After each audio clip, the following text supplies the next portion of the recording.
Lors d'un gala de charité somptueux, la puissante femme d'affaires Amanda Vasconcelos est hantée par une tragédie familiale, l'enlèvement de sa petite sœur, Clara, il y a 25 ans.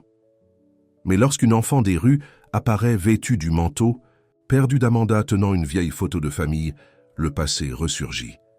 Le mystère de Clara pourrait-il enfin être résolu? Avant de commencer l'histoire, dites-nous en commentaire d'où dans le monde vous nous regardez aujourd'hui. Amanda. Vasconcelos sortit de sa Mercedes argentée, remettant les clés au voiturier avec un sourire poli. Le gala de charité à l'hôtel Grand Plaza était l'événement mondain de la saison. Et en tant qu'une des femmes d'affaires les plus riches de la ville, sa présence était attendue. À 45 ans, Amanda se tenait avec l'assurance qui venait d'années de succès. Sa robe noire de créateur et ses bijoux en diamant reflétaient son statut, mais ses yeux gardaient une tristesse que même le temps ne pouvait effacer. Madame Vasconcelos. « Par ici !» cria un photographe, l'appareil photo flashant. Amanda se retourna et afficha son sourire habituel, celui qui apparaissait dans les pages de la société, mais n'atteignait jamais tout à fait ses yeux.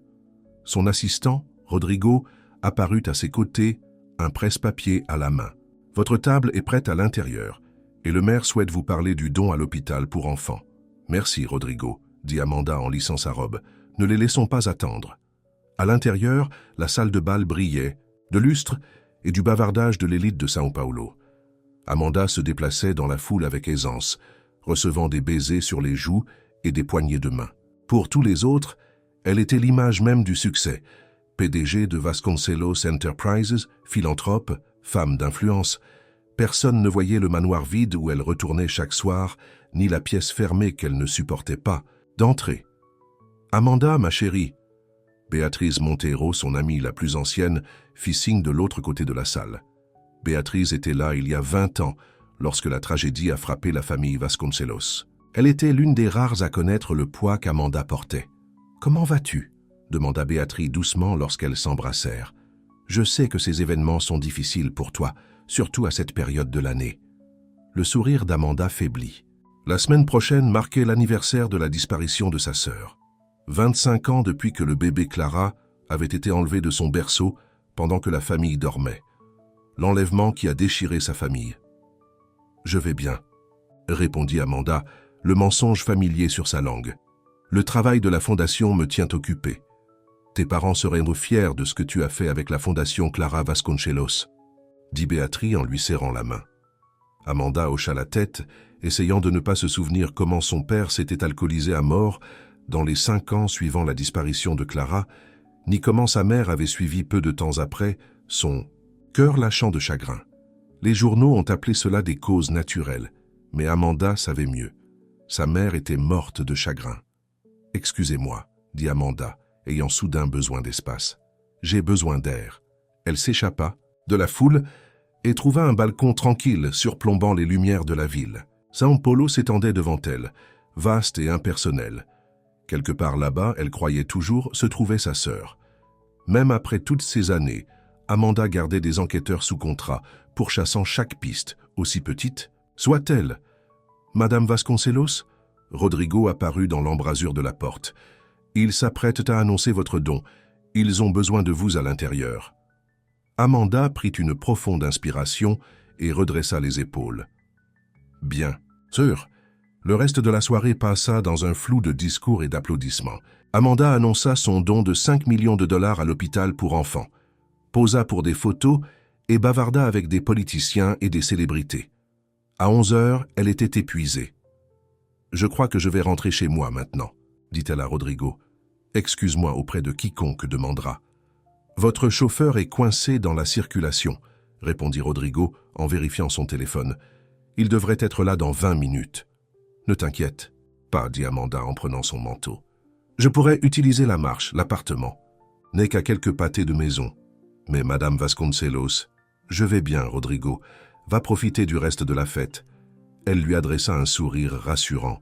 « À demain au bureau. » L'air nocturne était frais alors qu'Amanda quittait l'hôtel, enveloppant son coûteux manteau en cachemire autour d'elle. Les rues étaient plus calmes maintenant. La plupart des magasins étaient fermés. Une légère bruine avait commencé, faisant briller les trottoirs sous les lampadaires. Alors qu'elle tournait le coin vers son immeuble, quelque chose attira son attention. Une petite silhouette blottie dans l'embrasure d'une boulangerie fermée. Une enfant, pas plus de 7 ou 8 ans, aux cheveux bruns emmêlés et aux vêtements trop fins pour le froid de la nuit. La fille tremblait, les bras serrés autour de ses genoux. Amanda s'arrêta, le cœur serré. Dans tout son travail caritatif, dans tous les orphelinats et hôpitaux qu'elle soutenait, elle ne pouvait jamais passer devant un enfant dans le besoin. Cela lui rappelait trop Clara. « Bonjour » dit Amanda doucement, s'approchant de la fille. « Es-tu perdue? Où sont tes parents ?» L'enfant leva les yeux grands et craintifs. Elle ne répondit pas, elle trembla simplement plus fort. Amanda remarqua des bleus sur ses bras maigres, et la colère flamba en elle. Sans hésitation, Amanda retira son manteau, une pièce de créateur valant des milliers d'euros, et le drapa sur les épaules de la fille. « Tiens, querida, prends ça. Cela te gardera au chaud. » Les yeux de la fille s'écarquillèrent de surprise. Pendant un moment, Amanda pensa voir quelque chose de familier dans ce regard, une ombre de reconnaissance qui n'avait aucun sens. Puis, l'enfant serra le manteau, fermement et esquissa un petit sourire timide. « Merci », chuchota-t-elle, sa voix à peine audible. « Où habites-tu » demanda Amanda. « Laisse-moi t'aider à rentrer chez toi. » Mais la fille reculait déjà, toujours enveloppée dans le manteau surdimensionné. Puis, sans avertissement, elle se retourna et s'enfuit dans la nuit pluvieuse, disparaissant entre deux bâtiments. « Attends » appela Amanda, mais la fille était partie. Amanda resta là, la pluie commençant à imbiber sa robe. Quelque chose dans les yeux de l'enfant avait réveillé un souvenir qu'elle ne pouvait pas tout à fait placer. Elle soupira et se tourna vers son immeuble. Au moins le manteau garderait la fille au chaud ce soir-là. En marchant, Amanda se sentait étrange, plus légère, comme si quelque chose manquait. Puis elle réalisa ce que c'était. Le poids dans sa poche, la photo. Chaque jour. Pendant 25 ans, Amanda avait gardé une photo de famille dans la poche de son manteau. La dernière photo prise de tous ensemble. Ses parents, elle-même à 20 ans, et le bébé Clara, âgé de 3 mois. La photo était froissée par des années de manipulation, ses bords étaient doux. C'était son talisman, son rappel, de la raison pour laquelle elle continuait à chercher. Et elle venait de la donner avec son manteau. La panique la submerge. « Non, non, non » chuchota-t-elle en tapotant frénétiquement sa robe, comme si la photo s'était magiquement transférée. Mais elle savait qu'elle était partie. Amanda se retourna, regardant désespérément dans la direction où la fille s'était enfuie. La rue était vide, scintillant sous la pluie. L'enfant était parti depuis longtemps. Ses épaules s'affaissèrent de défaite. Cette photo était sa possession la plus précieuse. Maintenant, elle était perdue. Tout comme Clara, le cœur lourd, Amanda continua jusqu'à son immeuble. Le concierge l'accueillit avec inquiétude, remarquant l'absence de son manteau et ses cheveux mouillés. Mais elle écarta ses questions. Dans son appartement en attique, elle se changea en vêtements secs et se versa un verre de vin, essayant d'ignorer la douleur de la perte. Juste au moment où elle s'installait sur son canapé, son téléphone sonna. Numéro inconnu. Habituellement, elle ignorait ses appels, mais ce soir-là, elle était trop à vif, trop émotionnelle pour se soucier du protocole. « Allô ?» Silence, puis une petite voix hésitante. « Madame Vasconcelos ?» Amanda se redressa. « Oui, qui est-ce ? J'ai trouvé quelque chose qui vous appartient, dans le manteau. » Son cœur s'emballa. La fille de la rue. « La photo ? Tu as trouvé ma photo ? Oui. » Une pause. « Mais j'ai besoin de vous voir. Demain, c'est important. »« Bien sûr, » dit rapidement Amanda. « Où devrions-nous nous rencontrer ? Je peux envoyer mon chauffeur. »« Non. » La voix s'aigrit de peur. « Pas de chauffeur. Personne d'autre. Rencontrez-moi à la Praça da Liberdade à midi, près de la fontaine. »« Attends, » dit Amanda, confuse par le ton de l'enfant. « Comment t'appelles-tu ? Comment as-tu eu mon numéro ? » Il était aussi dans la poche de votre manteau, sur une carte de visite. Une autre pause, puis, si doucement qu'Amanda la manqua. Presque, je pense que je sais qui est le bébé sur cette photo. La ligne se coupa. Amanda fixa son téléphone, les mains tremblantes. C'était impossible. Il n'y avait aucun moyen que cet enfant des rues puisse savoir quoi que ce soit sur Clara. Et pourtant, le sommeil la fuya cette nuit-là. Amanda se tourna et se retourna, les souvenirs affluents. La chambre d'enfant aux murs jaunes, les cris de sa mère lorsqu'ils découvrirent le berceau vide. La police, la presse, la douleur qui ne s'est jamais estompée. Pendant des années, il y a eu de fausses pistes et de cruels canulars. Des gens prétendant avoir des informations sur Clara, uniquement intéressés par l'argent de la récompense. Mais quelque chose semblait différent cette fois. La fille avait son manteau, sa photo, et il y avait quelque chose dans ses yeux. Le matin arriva et Amanda s'habilla simplement, un jean et un pull, les cheveux attachés, un maquillage minimal. Elle ne voulait pas intimider l'enfant avec la richesse ou le statut. À son bureau, elle annula toutes les réunions malgré les protestations de Rodrigo. « C'est personnel », fut tout ce qu'elle dit. « Je serai de retour demain. » À 11h30, Amanda arriva à la Praça da Liberdade, trouvant un banc près de la fontaine. La place était animée de touristes et de locaux profitant de la journée ensoleillée. Ses yeux scrutaient chaque visage, chaque enfant, à la recherche de la fille de la nuit dernière. Midi arriva et passa. À 12h30, Amanda commençait à penser que c'était une autre impasse. Peut-être que la fille voulait juste l'attirer pour de l'argent. Peut-être Madame Vasconcelos. Amanda se retourna. La fille se tenait à quelques mètres de là, portant toujours son manteau surdimensionné. À la lumière du jour, Amanda pouvait la voir plus clairement. Visage mince, peau olive, yeux sombres, qui semblait trop vieux pour son jeune visage. Mais maintenant, Amanda remarqua autre chose, la forme des sourcils de la fille, la courbe de son nez, des traits qui déclenchèrent un sentiment de déjà-vu. « Tu es venue ?» dit doucement Amanda. La fille s'approcha prudemment, comme un chat errant incertain de la gentillesse. « J'ai apporté votre photo. » Elle fouilla dans la poche du manteau et sortit la photo usée, la tendant. Amanda la prit, un soulagement l'envahissant. « Merci, cela signifie beaucoup pour moi. » La fille hocha la tête, se déplaçant nerveusement de pied en pied. « C'est votre famille ?»« Oui. » Amanda avala difficilement. « Ce sont ma mère et mon père. C'est moi quand j'étais plus jeune. Et ça, son doigt traça l'image du nourrisson. C'est ma sœur, Clara. Elle a disparu lorsqu'elle n'était qu'un bébé. » Les yeux de la fille s'écarquillèrent légèrement. « Disparu ? Quelqu'un l'a emmenée de notre maison, » expliqua Amanda, observant attentivement la réaction de l'enfant. « Nous ne l'avons jamais retrouvée. » La fille resta silencieuse un long moment, fixant la photo. Puis elle remit la main dans sa poche et sortit une autre photo, celle-ci plus récente mais encore usée sur les bords. « C'est pour ça que je voulais vous voir, » dit-elle en la tendant à Amanda. « Je pense que vous devriez voir. Ça ?» Amanda baissa les yeux sur la photo et haleta.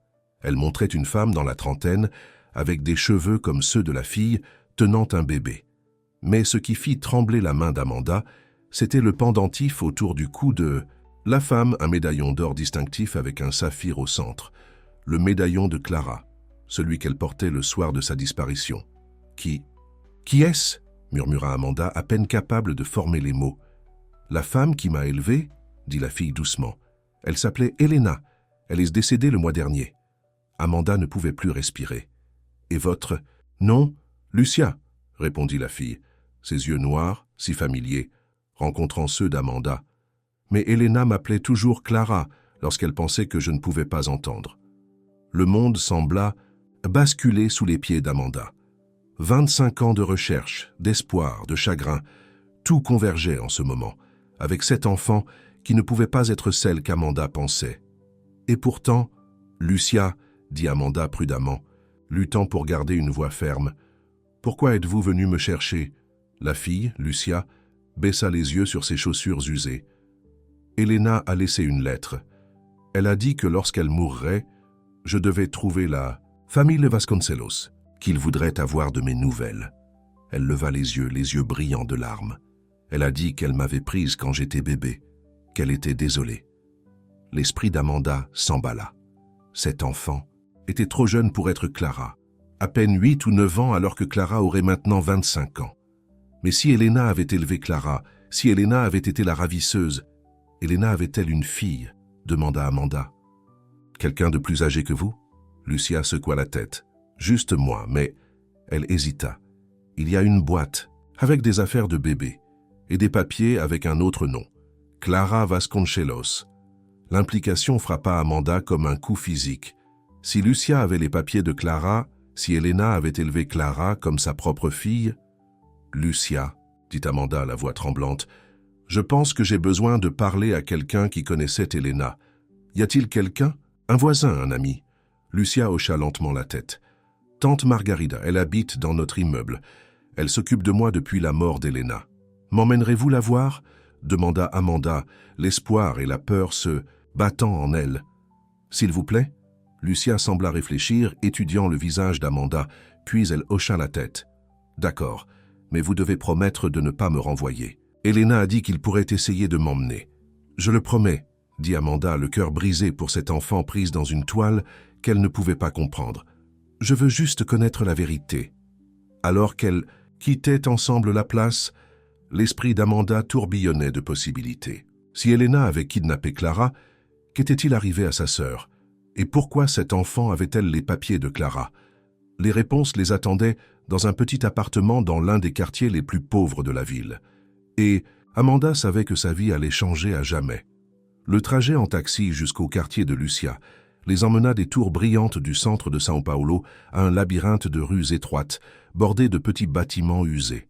Amanda regarda par la fenêtre, essayant de comprendre ce qui se passait. Cet enfant pouvait-elle vraiment la conduire à des réponses sur Clara? Après 25 ans de faux espoirs et d'impasse, elle avait peur de croire. Lorsque le taxi s'arrêta, Lucia conduisit Amanda à travers un dédale de ruelles. Les bâtiments étaient serrés les uns contre les autres, le linge suspendu aux fenêtres, la musique débordant des portes ouvertes. Des enfants jouaient au football, dans de petites clairières entre les bâtiments, leur rire résonnant sur les murs de béton. « C'est là que j'habite », dit Lucia, désignant un immeuble de 4 étages à la peinture bleue écaillée. Elles montèrent 3 volets d'escalier, les couloirs sombres et exigus. Au 3e étage, Lucia s'arrêta devant une porte avec le numéro 3C peint dessus. Elle frappa, hésitante. « Tante Margarida, c'est moi. » La porte s'ouvrit pour révéler une femme plus âgée aux cheveux grisonnants, attachée en un chignon lâche. Son visage était ridé mais gentil, et elle portait une simple robe fleurie avec un tablier. « Lucia, où étais-tu » Je m'inquiétais. Margarida s'arrêta au milieu de sa phrase lorsqu'elle vit Amanda. Ses yeux s'écarquillèrent en signe de reconnaissance. « Oh mon Dieu, c'est Amanda Vasconcelos » expliqua Lucia. « Elle m'a donné son manteau hier soir. Elle a besoin de vous parler. » La main de Margarida se porta à sa bouche. « Dieu du ciel, je n'aurais jamais pensé. » Elle recula du seuil de la porte. « S'il vous plaît, entrez. Toutes les deux, vite. » L'appartement était petit mais méticuleusement propre. Des rideaux délavés encadraient les fenêtres et les meubles étaient usés mais bien entretenus. Des photos bordaient les murs, beaucoup montrant Lucia à différents âges aux côtés d'une femme qu'Amanda supposait être Elena. « Asseyez-vous, s'il vous plaît, » dit Margarida, désignant un petit canapé. « Lucia, va dans ta chambre un peu, mais... S'il te plaît, Querida, juste pour un petit moment. » À contre-cœur, Lucia disparut par une porte, laissant Amanda seule avec Margarida. « Elle vous a montré la photo, » dit Margarida. Ce n'était pas une question. Amanda hocha la tête, la gorge serrée. La femme portant le médaillon de Clara, c'était Elena. Margarida s'affaissa dans un fauteuil en face d'Amanda, le visage soucieux. « Oui, Elena Cordeiro, ma voisine pendant 15 ans. » Elle étudia le visage d'Amanda. « Tu ressembles tellement à elle, tu sais. La ressemblance est... elle est frappante. »« À qui ?» demanda Amanda confuse. « À ta sœur. Clara. » L'air sembla disparaître de la pièce. Amanda serra le bord du canapé. « Vous connaissiez ma sœur ?» Margarida hocha lentement la tête. « Je la connaissais sous le nom de Maria, c'est ce qu'Elena l'appelait. Mais oui, je la connaissais. Où est-elle » La voix d'Amanda craqua. « S'il vous plaît, j'ai besoin de savoir. » Les yeux de Margarida se remplirent de larmes. « Je suis tellement désolée, Madame Vasconcelos. Clara Maria est décédée il y a 8 ans lorsque Lucia est née. » Amanda sentit comme si elle avait été frappée. Après toutes ces années de recherche, tout l'espoir qu'elle avait porté, apprendre que Clara était partie. C'était trop. Un sanglot lui échappa et elle se couvrit la bouche de la main. « Comment ?» réussit-elle à demander. « Complication de l'accouchement, » dit Margarida doucement. L'hôpital n'était pas équipé. Il y avait trop de saignements. Au moment où ils l'ont emmenée dans un meilleur établissement, il était trop tard. Amanda ferma les yeux. les larmes coulant sur son visage. 25 ans de recherche, pour seulement découvrir que sa sœur avait vécu à moins d'une heure de là, et maintenant elle était partie pour toujours. « Et Lucia ?» demanda Amanda lorsqu'elle put parler à nouveau. « Elle est la fille de Clara, ta nièce. » La révélation frappa Amanda comme une vague. Elle n'avait pas seulement découvert ce qui était arrivé à Clara, elle avait retrouvé sa famille. L'enfant de Clara, un morceau de sa sœur, était encore en vie.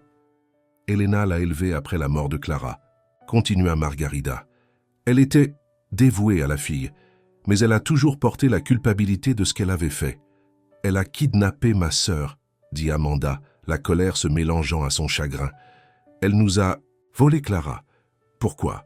Pourquoi aurait-elle fait ça? Margarida soupira lourdement. Elena travaillait pour votre famille comme femme de ménage. Le saviez-vous?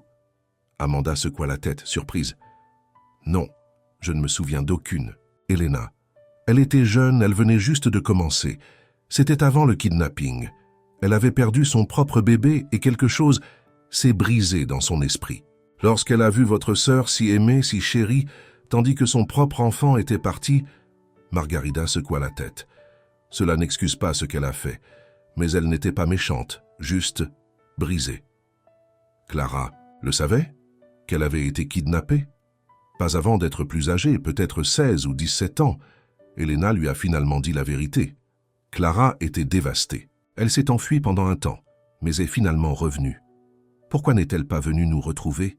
Demanda Amanda, la question qui faisait le plus mal. La honte, je pense, et la peur. À ce moment-là, Elena était la seule mère qu'elle connaissait. Et Clara avait peur de ce qui arriverait à Elena si la vérité était révélée. Margarida fit une pause. Puis Clara a rencontré le père de Lucia, et tout a encore changé. Amanda essuya ses larmes, essayant d'assimiler toutes ces informations. Qui était-il? Il s'appelait Raphaël, un artiste, beau, charmant, totalement imprévisible. Il a disparu lorsque Clara lui a annoncé sa grossesse. Margarida tendit la main et tapota celle d'Amanda. Votre sœur était forte, cependant.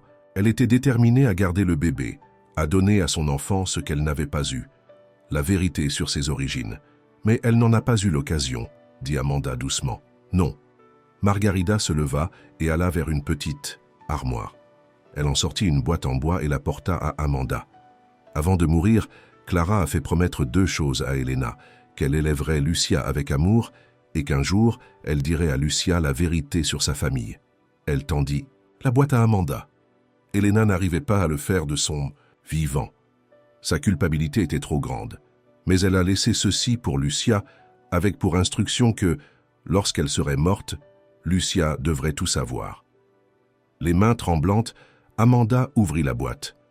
À l'intérieur se trouvait une petite collection de trésors, le médaillon en or avec le saphir au centre, le médaillon de Clara, une poignée de photos montrant une jeune femme magnifique, qui aurait pu être la sœur jumelle d'Amanda à cet âge-là, et une enveloppe cachetée sur laquelle était écrit « Pour Lucia ». « C'est Clara », dit Margarida doucement, désignant une des photos. Quand elle avait une 20aine d'années, elle vous ressemblait tellement. Amanda traça le visage de sa sœur sur la photo, les larmes brouillant sa vision. La ressemblance était indéniable, mais elle pouvait aussi voir des traits de Lucia dans les traits de Clara, la même forme des yeux, la même détermination de la mâchoire. Lucia est-elle au courant de tout ça? Margarida secoua la tête. Pas de tout.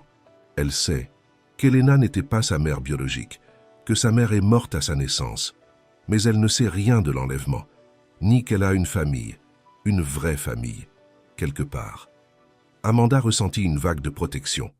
Cet enfant, sa nièce, avait déjà tellement perdu, mais elle méritait de connaître la vérité, de savoir qu'elle n'était pas seule au monde.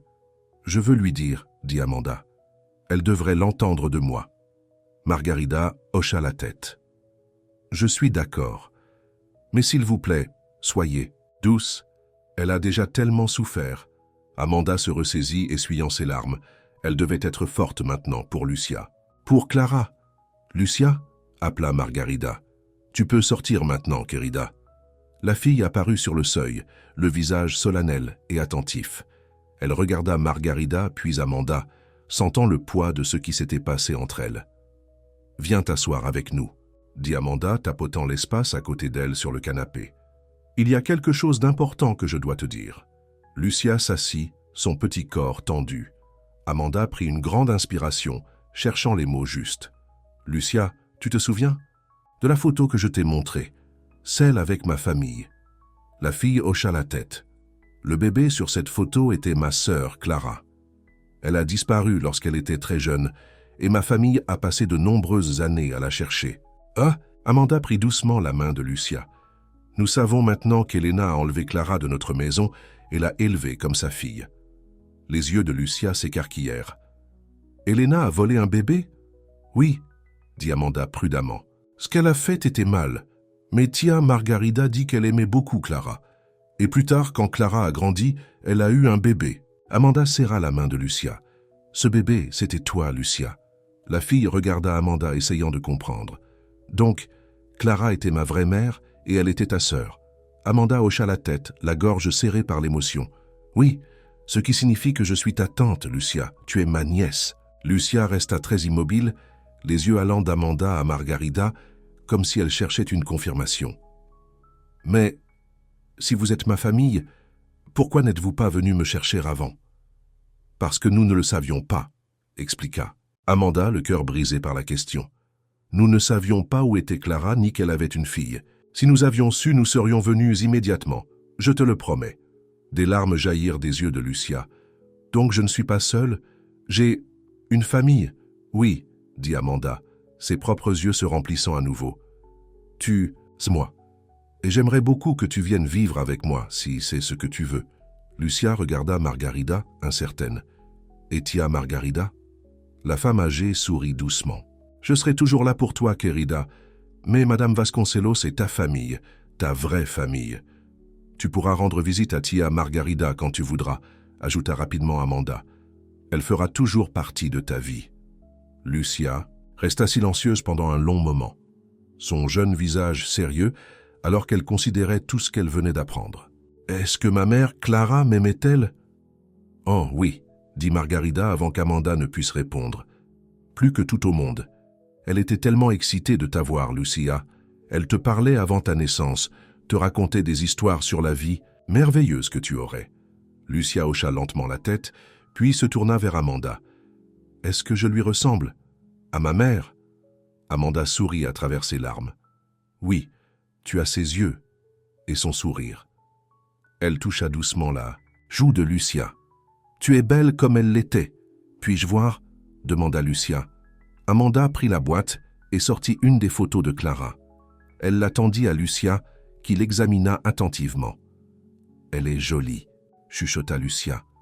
Oui, elle l'était, intérieurement et extérieurement. Amanda hésita, puis demanda « Aimerais-tu lire la lettre qu'elle t'a laissée? Tia Margarida dit que ta mère t'a écrit une lettre avant sa mort. » Lucia regarda l'enveloppe cachetée avec admiration. « Elle m'a écrit? Oui, ce sont ces mots, juste pour toi. » La fille prit l'enveloppe avec précaution, comme si elle pouvait se désintégrer dans ses mains. « Puis-je la lire plus tard, toute seule? »« Bien sûr, » dit Amanda. « Quand tu seras prête. » Lucia glissa la lettre dans sa poche, puis leva les yeux vers Amanda avec des yeux nouveaux, interrogateur, évaluateur, voyant sa tante pour la première fois. « Si je viens avec toi, où habiterons-nous? »« J'ai un grand appartement en ville, » répondit Amanda, « avec une chambre supplémentaire qui serait entièrement à toi. Tu pourrais la décorer comme tu veux. » Elle fit une pause, puis ajouta « Et j'ai une maison à la plage où nous pourrions aller le week-end. Irai-je à l'école? »« Oui, la meilleure école que nous puissions trouver. Une où tu peux apprendre la musique, les arts et tout ce qui t'intéresse. » Fatius. Lucia fronça légèrement les sourcils. « Je ne suis pas très bonne à l'école. Elena a dit que j'étais stupide. » Amanda ressentit un éclair de colère envers la femme qui avait volé sa sœur et blessé cet enfant avec des paroles cruelles. « Tu n'es absolument pas stupide, Lucia. Tu es intelligente et courageuse. Parfois, les gens ont juste besoin d'un peu d'aide supplémentaire pour réussir à l'école, et je m'assurerai que tu reçois cette aide. » La fille semblait peser tout cela, décider si elle pouvait faire confiance à cette nouvelle tante pour son avenir. Finalement, elle demanda « Puis-je apporter mes affaires, mes livres et ma poupée ?» Le cœur d'Amanda s'emplit d'espoir. « Bien sûr que tu peux. Tout ce qui est important pour toi. Lucia regarda Margarida, qui hocha la tête encourageante. Puis la fille se retourna vers Amanda. « D'accord, je viendrai avec toi. » Le soulagement et la joie envahirent Amanda. Elle ouvrit les bras et après un moment d'hésitation, Lucia s'appuya dans l'étreinte. Ce n'était pas tout à fait un câlin, mais c'était un début. « Il faudra officialiser cela, » dit Amanda par-dessus la tête de Lucia à Margarida. « La tutelle légale, les papiers. » Elena a laissé des documents, l'assura Margarida. Et l'acte de naissance original de Clara est dans cette boîte. Cela devrait suffire pour établir votre lien. J'aiderai comme je peux. Amanda hocha la tête avec gratitude. Merci, pour tout, pour avoir pris soin d'elle, pour avoir contacté. C'est ce que Clara aurait voulu, dit simplement Margarida. Et Elena aussi, en fin de compte. Plus tard, alors qu'Amanda aidait Lucia à ranger ses quelques affaires dans une petite valise, la réalité de tout ce qui s'était passé au cours des 24 dernières heures commença à s'installer. Elle avait enfin découvert la vérité sur Clara, une vérité qui apportait à la fois le chagrin et une joie inattendue. Sa sœur était partie, mais elle avait laissé derrière elle cet enfant, ce morceau d'elle-même. Amanda regarda Lucia envelopper soigneusement sa poupée usée dans un t-shirt avant de la placer dans la valise. La fille était si petite, si vulnérable et pourtant si forte. Elle avait survécu à la perte et à l'incertitude avec une résilience qui rappelait Amanda elle-même. « Prête ?» demanda Amanda lorsque la valise fut fermée. Lucia hocha la tête, regardant autour d'eux, la petite pièce qui avait été sa maison. « Je crois. Nous pouvons revenir quand tu veux rendre visite à Tia Margarida, » lui assura Amanda. « Je sais. » Lucia prit la valise, puis s'arrêta. « Attends. J'ai oublié quelque chose. » Elle alla à un petit tiroir et sortit une photographie abîmée, celle qui montrait Elena portant le médaillon de Clara. Lucia la regarda longuement, puis la glissa soigneusement dans sa poche, aux côtés de la lettre « Non » ouverte. « Maintenant, je suis prête, » dit-elle. Alors qu'elle quittait l'appartement, Margarida les serra toutes les deux dans ses bras, chuchotant quelque chose à l'oreille de Lucia qui fit hocher solennellement la tête à la fille. Le chauffeur d'Amanda attendait dehors avec la voiture, et les yeux de Lucia s'écarquillèrent à la vue du véhicule de luxe. « C'est le vôtre ?» demanda-t-elle à Amanda. « Il appartient à mon entreprise », expliqua Amanda. « Mais oui, nous pouvons l'utiliser quand nous en avons besoin. » Alors qu'elle s'installait sur la banquette arrière, Lucia regarda par la fenêtre le quartier qu'elle quittait. « Reviendrai-je un jour ?»« Bien sûr, » dit Amanda. « Cela fait partie de ton histoire, de ton récit. Nous ne l'oublierons pas. » La voiture s'éloigna du trottoir, retournant vers les tours scintillantes du centre de Sao Paulo. Amanda observa le profil de sa nièce contre la fenêtre, voyant des échos de Clara dans la courbe de sa joue, la ligne de son menton. « Lucia, dit-elle doucement, je veux que tu saches quelque chose d'important. Te trouver n'efface pas la douleur de perdre Clara. Mais cela donne un sens à cette douleur, comprends-tu » La fille se tourna pour la regarder, les yeux sages au-delà de leurs années. « Je crois. C'est comme la perte d'Elena.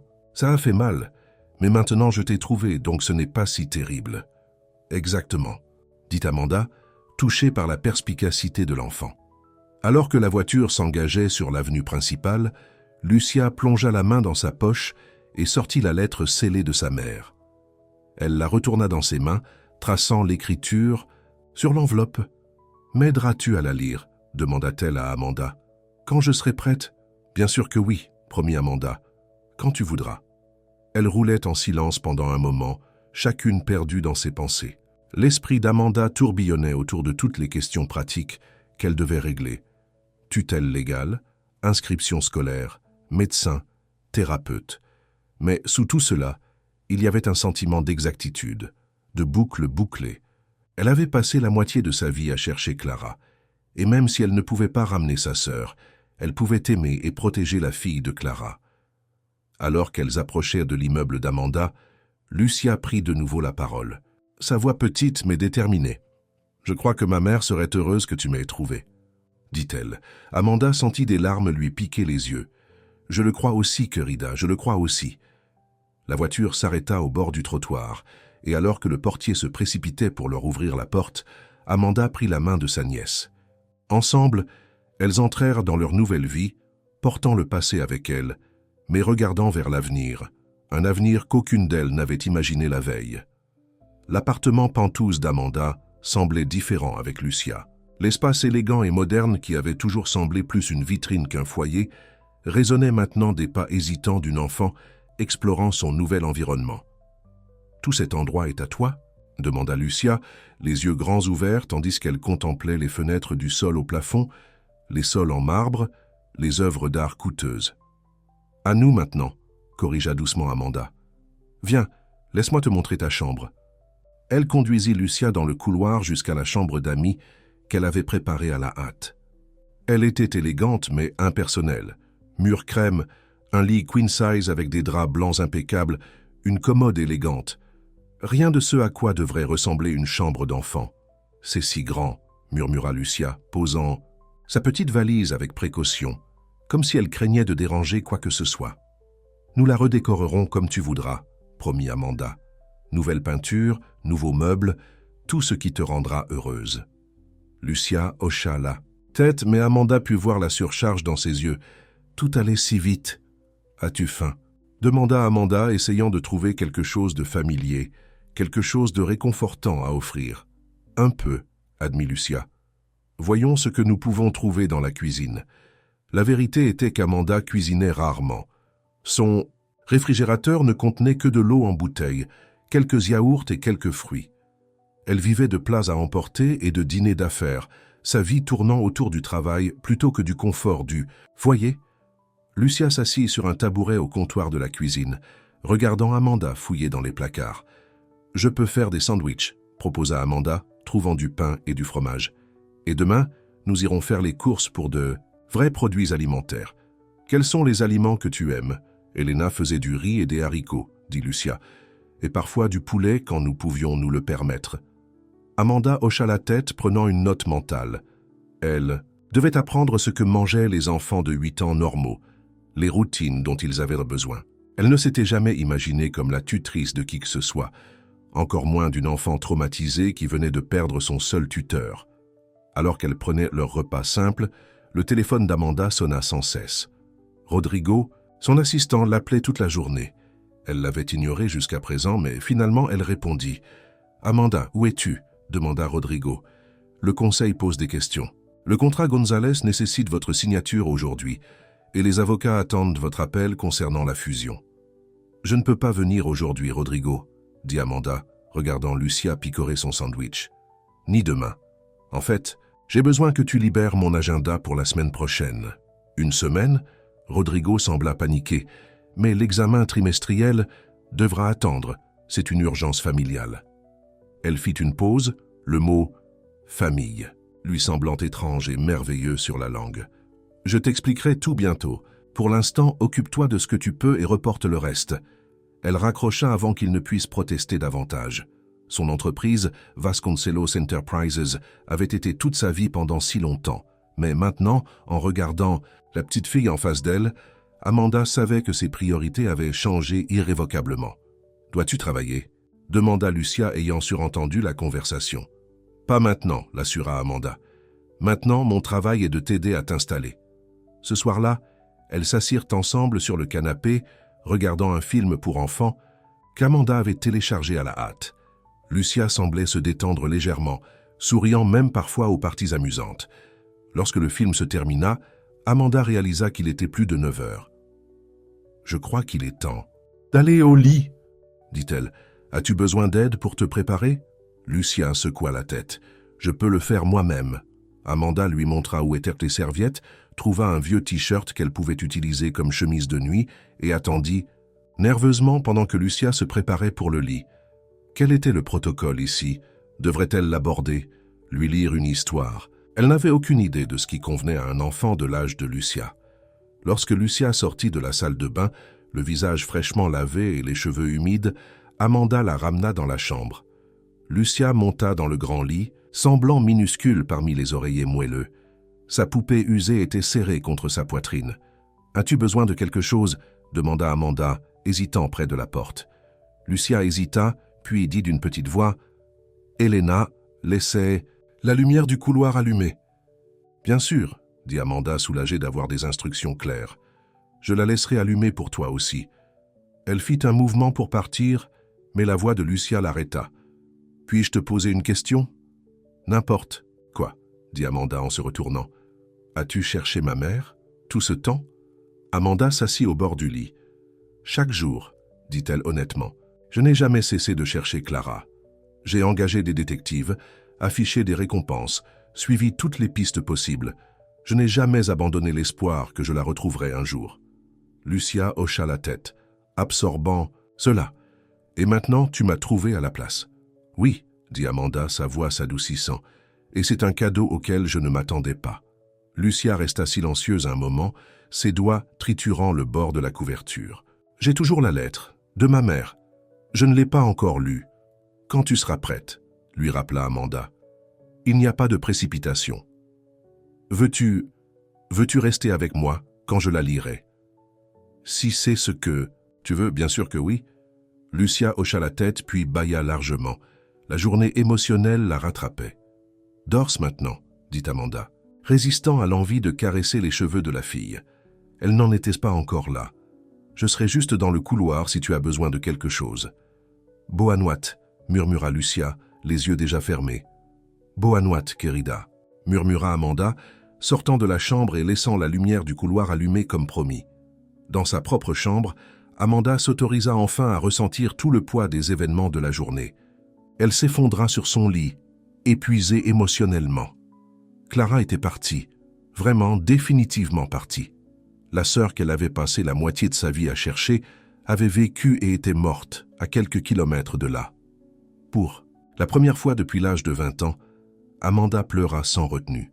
Elle pleura pour Clara, pour les années qu'elles avaient perdues, pour les retrouvailles qui n'auraient jamais lieu. Elle pleura pour ses parents, qui étaient morts, sans jamais savoir ce qu'il était advenu de leur plus jeune fille.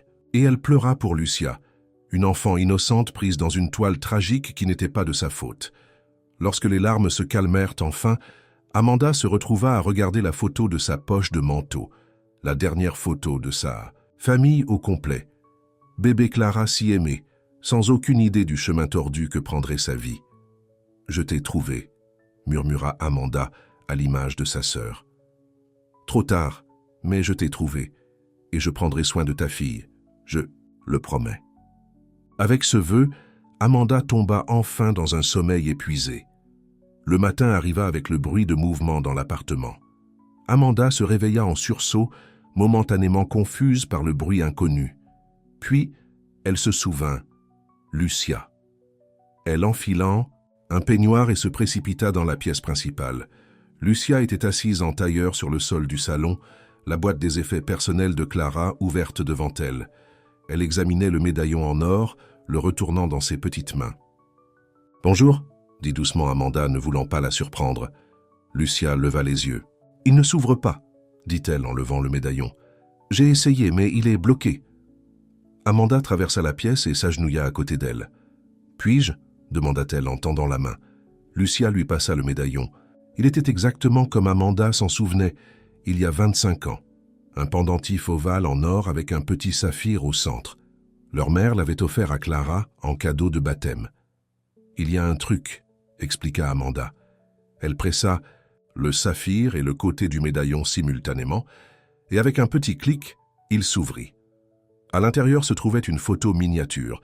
Leurs parents, souriants, beaucoup plus jeunes que Lucia, ne les avaient jamais vus. De l'autre côté se trouvait une minuscule mèche de cheveux de bébé, fixée avec un fil de soie. « Qui sont-ils » demanda Lucia en regardant la photo. « Tes grands-parents » dit Amanda. « Ma mère et mon père. Ils aimaient beaucoup. Clara, ta mère. Sont-ils... Ils sont morts il y a de nombreuses années, dit doucement Amanda. Ils n'ont jamais su ce qu'il était arrivé à Clara. Lucia reprit le médaillon, étudiant les visages des grands-parents, qu'elle ne rencontrerait jamais. Les cheveux sont ceux de ma mère. Oui, de quand elle était bébé. Lucia ferma soigneusement le médaillon et passa la chaîne par-dessus sa tête. Le pendentif pendait longuement sur sa petite silhouette, mais elle le touchait avec révérence. « Il t'appartient maintenant, » dit Amanda. Les yeux solennels de la fille croisèrent les siens. « Merci. » Elles ont pris le petit déjeuner. Amanda prenant des notes mentales sur ce que Lucia aimait et n'aimait pas, puis ont passé la matinée à passer des appels. Amanda a parlé à son avocat pour commencer le processus de tutelle légale. Elle a contacté une psychologue pour enfants, recommandée par son médecin, en prenant rendez-vous pour plus tard dans la semaine. Elle a pris des dispositions pour que Lucia soit évaluée pour le placement scolaire une fois les choses calmées. Pendant tout ce temps, Lucia est restée silencieuse, regardant et écoutant. Amanda s'inquiétait de son silence, se demandant ce qui passait par l'esprit de l'enfant. « Aimerais-tu aller faire du shopping aujourd'hui ?» suggéra Amanda lorsque les appels furent terminés. « Nous pourrions acheter des vêtements, des livres, des jouets, tout ce que tu veux, pour ta chambre. » Lucia semblait incertaine. « Je n'ai pas besoin de grand-chose. Je sais que tu n'en as pas besoin, mais ça pourrait être amusant, » dit Amanda avec un sourire. « Chaque chambre devrait avoir des choses qui rendent la personne qui y vit heureuse. » Après quelques encouragements bienveillants, Lucia accepta. Elles passèrent l'après-midi dans des boutiques pour enfants haut de gamme où Amanda acheta des vêtements, des chaussures, des livres et des jouets. Lucia était dépassée par le choix, n'ayant pas l'habitude qu'on lui demande ce qu'elle voulait. Mais petit à petit, elle commença à montrer des préférences. Elle était attirée par les bleus et les verts, choisit des livres sur les animaux, sélectionna un éléphant en peluche qu'elle serra immédiatement contre elle. « Est-ce que c'est trop ?» demanda Amanda à un moment donné, remarquant les grands yeux de Lucia tandis que les vendeuses emballaient un nouveau paquet. « C'est plus que je n'ai jamais eu, » admit Lucia. Amanda s'agenouilla à sa hauteur. « Si c'est trop, on peut s'arrêter. On n'est pas obligé de tout faire aujourd'hui. » Lucia réfléchit, puis hocha la tête. « Peut-être juste un magasin de plus ? Pour la peinture de ma chambre ?» Amanda sourit. « Absolument. » Elles choisirent un bleu ciel doux pour les murs de la chambre de Lucia, et Amanda s'arrangea pour que des peintres viennent le lendemain. Elles retournèrent à l'appartement chargé de paquets, Lucia portant son nouvel éléphant en peluche et un livre sur la forêt amazonienne qui avait capté son intérêt. Alors qu'Amanda préparait un dîner simple, elle avait fait livrer des courses pendant leur absence, son téléphone sonna à nouveau. Cette fois, c'était Eduardo Monteiro, le mari de Béatrice et l'avocat de longue date d'Amanda. « J'ai examiné la situation », dit Eduardo après qu'Amanda l'eut salué. « Au vu des documents que vous avez, l'acte de naissance original de Clara, la lettre d'Elena reconnaissant ce qu'elle a fait et le test ADN que vous programmez, l'établissement de la tutelle, devrait être simple. Mais il y a quelque chose d'autre que vous devriez savoir. »« Qu'est-ce que c'est ?» demanda Amanda, s'éloignant de la cuisine pour que Lucia n'entende pas. « J'ai fait des recherches sur les antécédents d'Elena Cordero. Elle a travaillé pour votre famille sous son nom de jeune fille, Elena Rocha. Et elle avait des liens qui sont inquiétants. » Amanda fronça les sourcils. « Quel genre de lien ?» Son frère était Marcos Rocha. Amanda se figea à ce nom. Marcos Rocha avait été un criminel notoire à São Paulo dans les années 90, impliqué dans tout, du trafic de drogue aux enlèvements. Il avait été tué dans une fusillade avec la police alors qu'Amanda était dans la vingtaine. Est-ce que vous dites qu'Elena faisait partie de son opération, que l'enlèvement de Clara était en quelque sorte lié à lui? Je ne sais pas encore, admit Eduardo, mais le timing est suspect. Marcos était au sommet de ses activités lorsque Clara a disparu. Et il y a autre chose, l'appartement d'Elena n'était pas un lieu choisi au hasard. L'immeuble appartenait à l'une des sociétés écrans de Marcos, jusqu'à il y a environ 5 ans. L'esprit d'Amanda s'emballa. Si l'enlèvement de Clara avait été lié à Marcos Rocha, cela ouvrait des possibilités troublantes. S'agissait-il d'un simple crime d'opportunité commis par une femme instable mentalement, comme l'avait suggéré Margarida? Ou de quelque chose de plus calculé? J'ai besoin que vous creusiez plus profondément, dit Amanda à Eduardo. Découvrez tout ce que vous pouvez sur le lien entre Elena et son frère, et vérifiez s'il y a eu d'autres enlèvements à la même période, avec des schémas similaires. Je le ferai.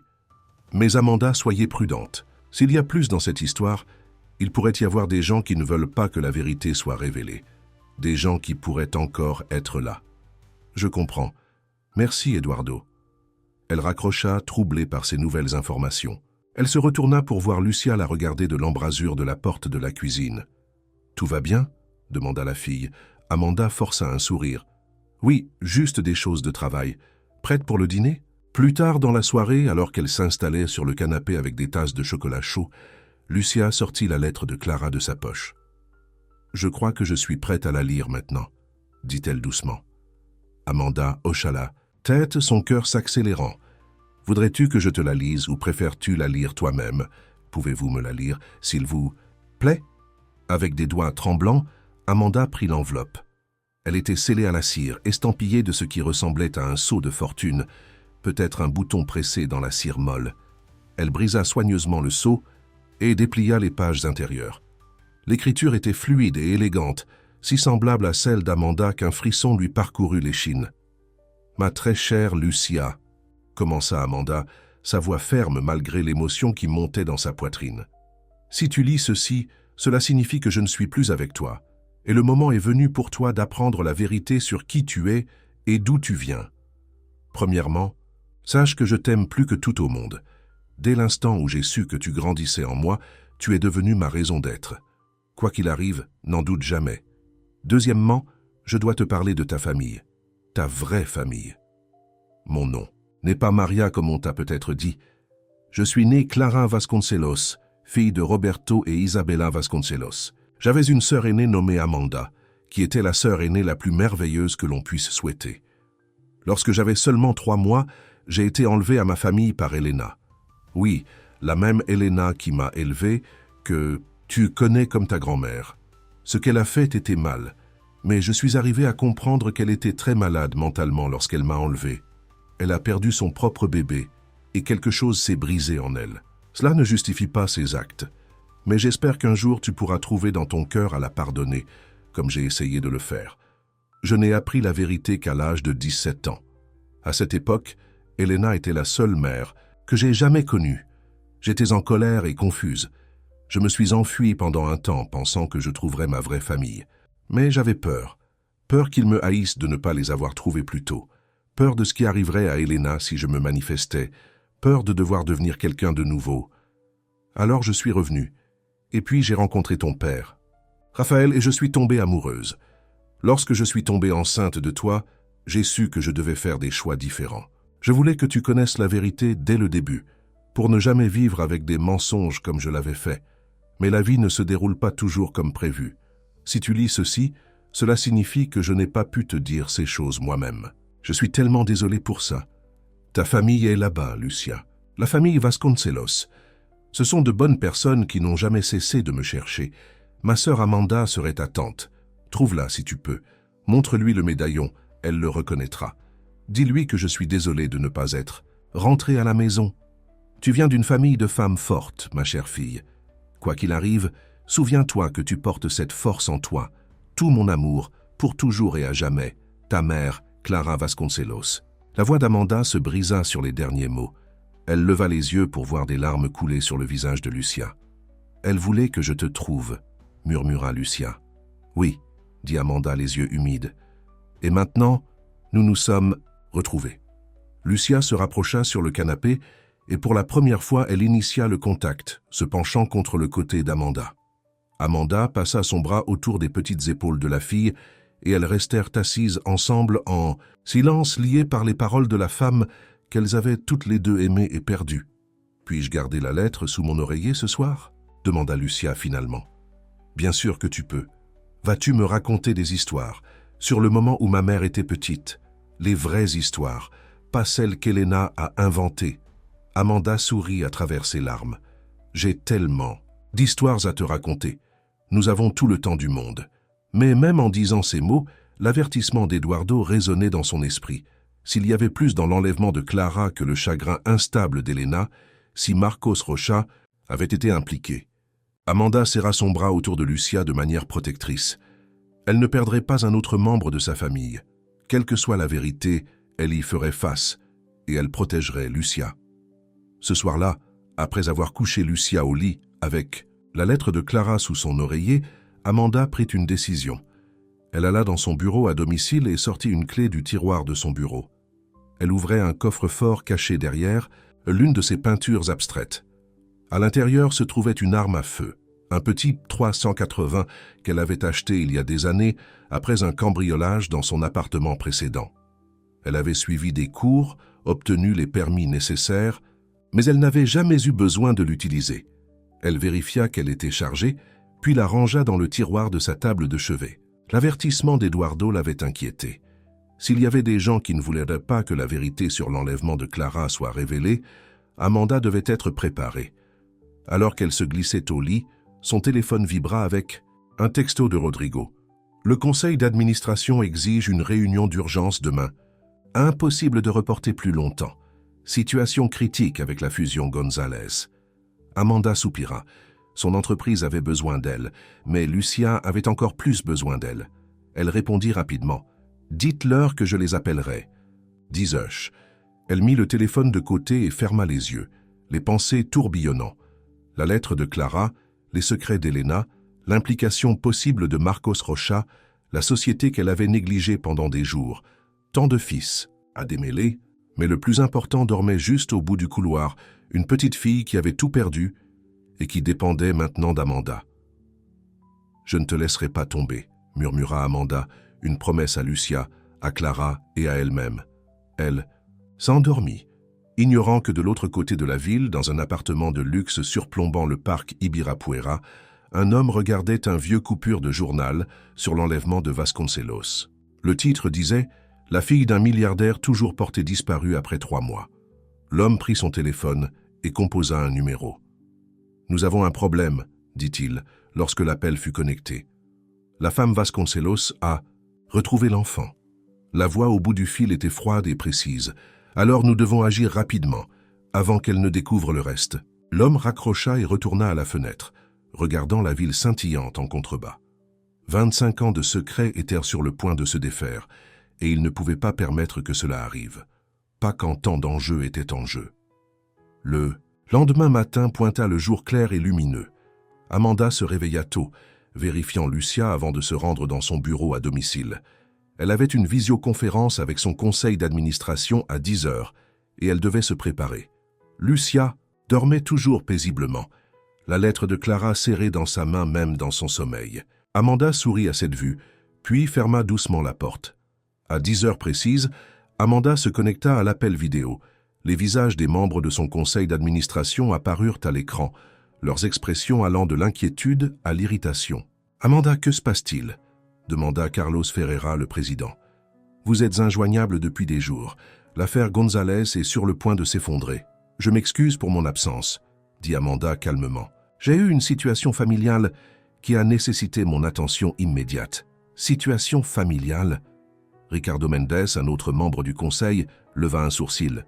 « Avec tout le respect que je vous dois, Amanda, vous n'avez pas de famille. Votre dévouement à l'entreprise a toujours été votre plus grand atout. » Les mots piquèrent, bien qu'Amanda sache qu'il n'était là pas méchant. Pendant des années, elle s'était définie par son travail, par Vasconcelos Enterprises. Son approche résolument déterminée avait fait de l'entreprise l'une des sociétés les plus prospères du Brésil. Le conseil d'administration en était venu à s'attendre à ce que rien ne puisse passer avant les affaires. « Cela a changé », dit Amanda fermement. « J'ai récemment découvert que ma sœur Clara, qui a été kidnappée bébé, a eu une fille avant de mourir. Cet enfant est maintenant sous ma garde. » Un silence de stupeur suivit son annonce. Amanda n'avait jamais parlé de Clara à ses collègues. La tragédie familiale était sa douleur personnelle. « Nous n'avions aucune idée, » dit enfin Carlos. « Nous sommes désolés pour votre perte, Amanda, et nous vous félicitons d'avoir retrouvé votre nièce. Mais l'entreprise ira bien, » interrompit Amanda. « Je n'abandonne pas mes responsabilités, j'ajuste simplement mes priorités. Rodrigo a mon pouvoir pour le vote d'aujourd'hui sur l'affaire González. J'ai examiné la proposition et je suis favorable à la poursuite du projet. »« Et après ?» demanda Ricardo. « La revue trimestrielle est la semaine prochaine et les investisseurs de Tokyo vous attendent personnellement pour la présentation la semaine suivante. » Amanda réfléchissait à cela depuis qu'elle avait trouvé Lucia. « Je mènerai la revue trimestrielle comme prévu, mais j'aimerais reporter le voyage à Tokyo. Et à l'avenir, je prévois de déléguer davantage les opérations quotidiennes. » Elle fit une pause. « Il est temps pour moi de me construire une vie en dehors de Vasconcelos Enterprise. » Un silence plus lourd encore suivit, cette fois empreint de surprise et, chez certains membres, de désapprobation. « Nous devons discuter. »« Que des implications, » dit enfin Carlos. « Mais pour l'instant, nous procéderons au vote par procuration sur l'affaire González. Nous vous attendrons à la revue de la semaine prochaine. »« Merci, » dit Amanda. « Je serai là. » L'appel se termina et Amanda se laissa tomber en arrière, se sentant à la fois soulagée et appréhensive. Pendant 20 ans, Vasconcelos Enterprises avait été son refuge contre le chagrin, sa manière d'honorer l'héritage de ses parents. Prendre du recul, même légèrement, ressemblait à abandonner une partie d'elle-même. Mais il y avait Lucia à considérer maintenant. La fille avait besoin de stabilité, d'attention, d'amour, des choses qu'Amanda n'avait jamais données à une autre personne. Ce serait une courbe d'apprentissage pour elles deux. « Vous avez des problèmes au travail ?» Amanda se retourna pour trouver Lucia debout dans l'embrasure de la porte, toujours en chemise de nuit empruntée, la lettre de Clara à la main. « Non, Querida, pas de problème. » la rassura Amanda. « Je fais juste quelques changements pour pouvoir passer plus de temps avec toi. » Lucia sembla réfléchir à cela, son jeune visage solennel. Elena disait toujours que les riches se soucient plus de l'argent que des gens. Certains le font, admit Amanda, mais je me soucie plus de toi que de n'importe quelle affaire. La fille hocha la tête, apparemment satisfaite. On peut prendre le petit déjeuner? J'ai faim. Bien sûr. Des œufs. Après le petit déjeuner, Amanda reçut un appel d'Eduardo. J'ai trouvé quelque chose, dit-il sans préambule. Pouvez-vous me rencontrer à mon bureau cet après-midi? J'ai Lucia avec moi, répondit Amanda, jetant un coup d'œil à la fille qui lisait son nouveau livre sur le canapé. Amenez-la. Béatrice sera heureuse de lui tenir compagnie à la réception pendant que nous parlons. C'est important, Amanda. Amanda accepta, curieuse et inquiète de ce qu'Eduardo avait découvert. Ils arrivèrent au cabinet d'Eduardo à 2 heures. Béatrice, la femme d'Eduardo et la plus vieille amie d'Amanda, les attendait. Alors voici la fille de Clara, dit Béatrice chaleureusement, se penchant au niveau de Lucia. Je suis très heureuse de te rencontrer, Lucia. J'ai connu ta mère quand elle n'était qu'un bébé. Lucia leva les yeux vers Amanda avec incertitude. C'est vrai, confirma Amanda. Béatrice est ma meilleure amie. Elle était là le jour où Clara est rentrée de la maternité. Veux-tu venir avec moi? J'ai des puzzles dans mon bureau et peut-être qu'on pourrait trouver une collation, proposa Béatrice. Lucia hésita, puis hocha la tête, suivant. Béatrice, mais lançant un regard en arrière à Amanda. Je ne serai pas longtemps, promit Amanda. Tu es en sécurité ici. Une fois Lucia installée avec Béatrice, Amanda rejoignit Eduardo dans son bureau. Son bureau, normalement bien rangé, était couvert de dossiers, d'impressions et de vieux articles de journaux. « Qu'avez-vous trouvé ?» demanda Amanda en s'asseyant en face de lui. Eduardo se pencha en avant, son expression grave. Ce n'est pas seulement Elena qui était impliquée dans l'enlèvement de Clara. C'était une opération professionnelle, orchestrée par Marcos Rocha. Amanda sentit le froid. Pourquoi? Quelle raison possible aurait-il eu de cibler? Ma famille. Vengeance, dit simplement Eduardo. Contre votre père. Mon père. Il n'a jamais mentionné connaître Marcos Rocha. Eduardo glissa un article de journal sur le bureau. Il montrait un Roberto Vasconcelos, beaucoup plus jeune, serrant la main d'un chef de police lors d'une cérémonie de remise de prix. Le titre disait « Un chef d'entreprise finance une force spéciale de lutte contre le crime organisé. Votre père finançait secrètement une unité de police d'élite ciblant les opérations de Marcos Rocha, expliqua Eduardo. C'était 6 mois avant l'enlèvement de Clara. La force spéciale était responsable de la neutralisation de plusieurs lieutenants de Rocha et de la saisie de millions de dollars en argent de la drogue. Amanda fixa l'article, stupéfaite. Son père n'en avait jamais parlé. Comment avez-vous découvert cela? J'ai des contacts dans la police fédérale. Lorsque j'ai mentionné la possible connexion de Marcos Rocha à l'enlèvement de Vasconcelos, un des officiers les plus anciens s'est souvenu de l'affaire. Il m'a dirigé vers des dossiers scellés de cette période. Mais si c'était de la vengeance, pourquoi pas simplement? Amanda ne put terminer sa pensée. « Tuer Clara ?» fournit Eduardo doucement. « Selon ma source, Rocha pensait qu'enlever l'enfant de votre père causerait plus de souffrance que de la tuer. Il voulait que Roberto vive avec l'ignorance de ce qui était arrivé à sa fille. C'était monstrueux, mais Amanda pouvait voir la logique tordue. Son père ne s'était jamais remis de la disparition de Clara. Cela l'avait détruit bien plus complètement que la mort aurait pu le faire. Mais pourquoi donner Clara à Elena? Pourquoi ne pas l'utiliser pour une rançon? Elena était la demi-sœur de Marcos, et elle avait récemment perdu un bébé, comme Margarida vous l'a dit. Elle était mentalement instable, désespérée d'avoir un enfant. Marcos a utilisé son état à son avantage. Il lui a donné Clara, et l'a installé dans un appartement dans un immeuble qu'il possédait par le biais d'une société écran. Cela lui a permis de suivre la situation tout en gardant ses distances avec l'enlèvement proprement dit. Amanda essaya de traiter cette information. Elena savait que c'était le plan de vengeance de son frère? Ma source ne le pense pas. On lui a probablement dit que le bébé était orphelin ou abandonné. Marcos savait qu'elle était fragile et qu'elle pourrait parler si elle connaissait la vérité. Et Clara, quand elle a découvert qu'elle avait été kidnappée, connaissait-elle l'implication de Marcos? Eduardo hésita. C'est là que les choses se compliquent. Quand Clara s'est enfuie à 17 ans après avoir appris qu'elle avait été kidnappée, elle n'a pas simplement erré dans les rues. Elle est allée chercher des réponses. Et elle les a trouvées. Il tendit à Amanda un autre document, un rapport de police datant de 15 ans. Clara est allée à la police, mais a utilisé un faux nom. Elle a prétendu avoir des informations sur l'enlèvement de Vasconcelos. Elle a parlé à un détective, a révélé qui elle était et lui a parlé d'Elena. Mais avant qu'il ne puisse enquêter plus avant, elle a disparu à nouveau. Elle est retournée chez Elena, dit Amanda, se souvenant de ce que Margarida lui avait dit. Oui, mais pas seulement parce qu'elle avait peur de perturber sa vie. Selon les notes du détective, Clara a signalé avoir reçu des menaces. Quelqu'un s'était approché d'elle, lui avait montré des photos d'Elena et l'avait averti que si Clara rendait publique son histoire, Elena serait tuée. Amanda se sentit malade. Marcos? Possiblement, bien qu'il soit déjà mort à ce moment-là. Plus probablement quelqu'un qui a repris ses opérations. Quelqu'un qui voulait que l'enlèvement de Vasconcelos reste enterré. Mais pourquoi? Après toutes ces années, quelle différence cela ferait-il? Eduardo écarta les mains. C'est ce que je n'arrive pas à comprendre. Marcos était mort depuis longtemps. Son organisation avait été pour l'essentiel démantelée. Il n'y avait aucune raison de continuer à menacer Clara pour garder le silence sur son enlèvement.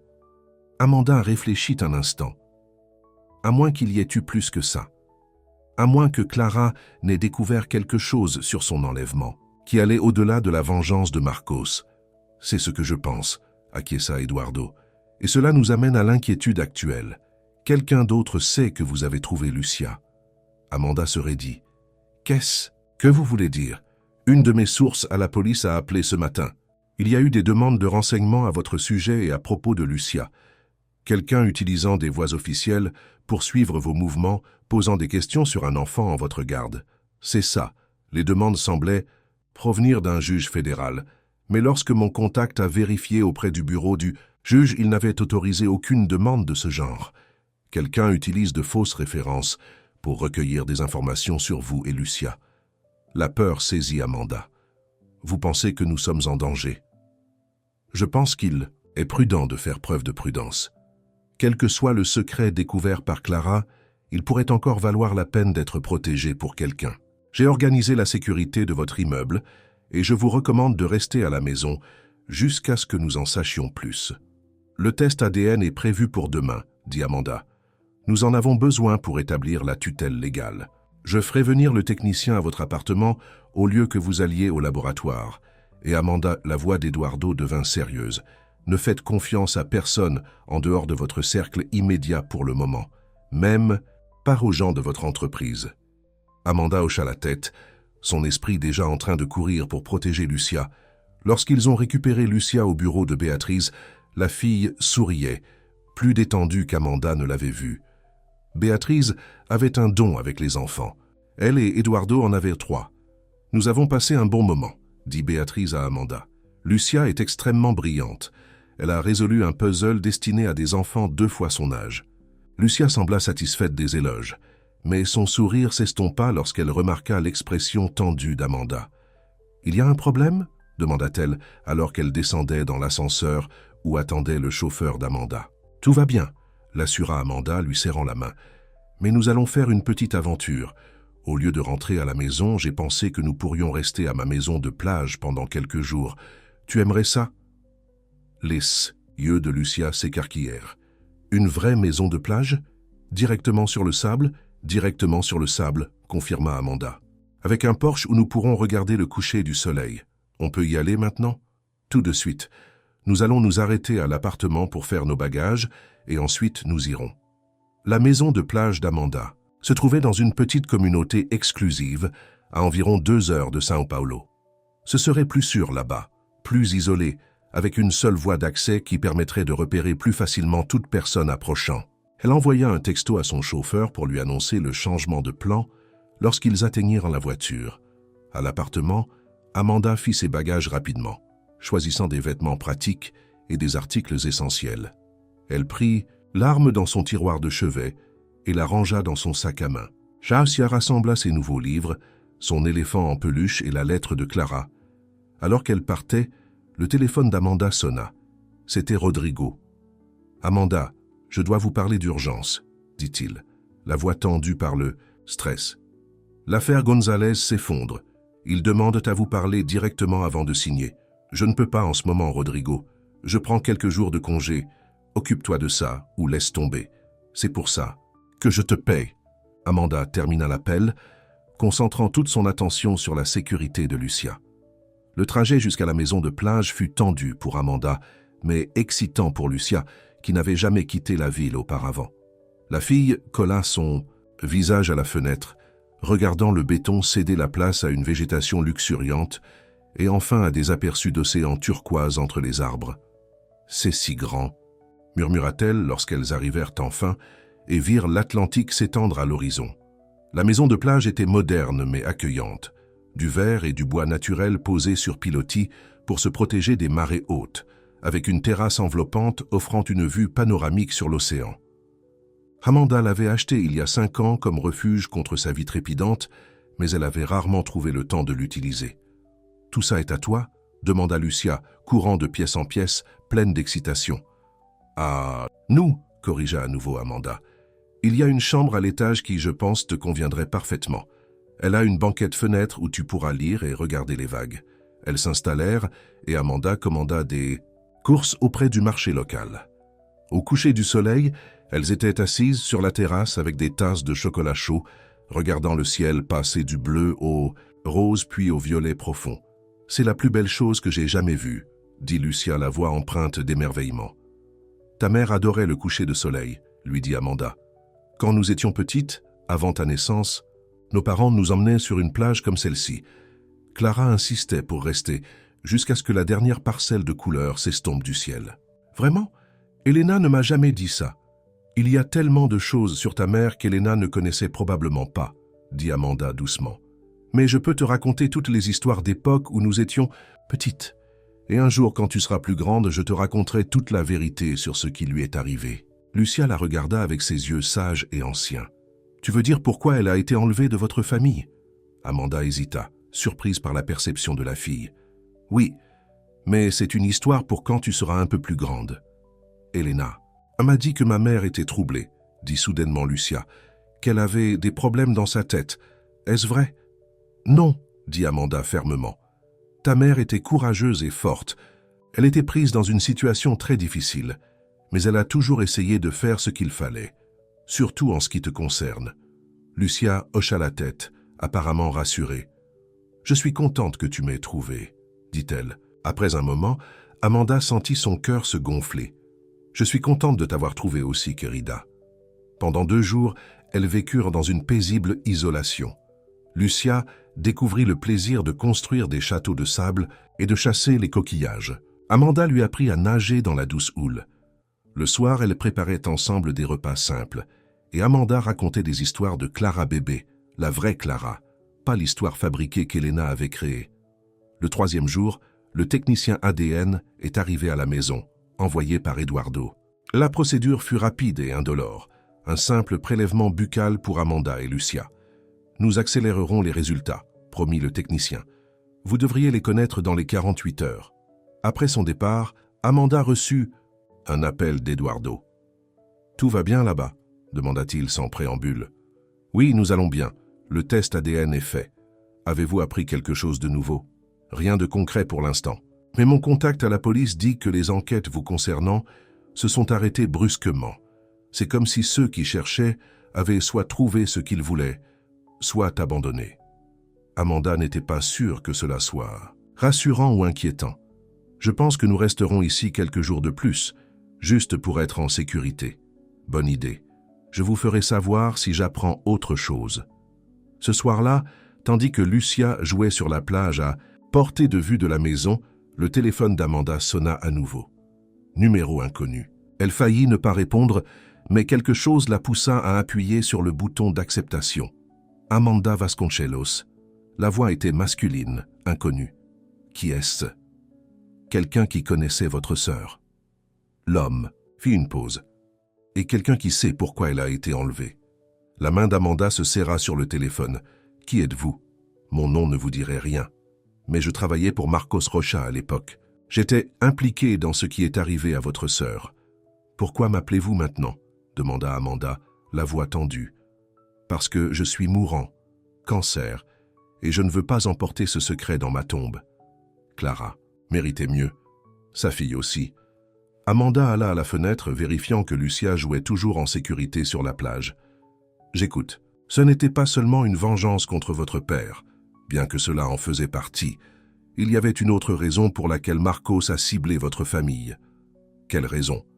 Votre père avait des preuves qui auraient pu détruire non seulement Marcos, mais aussi des personnes puissantes qui lui étaient liées.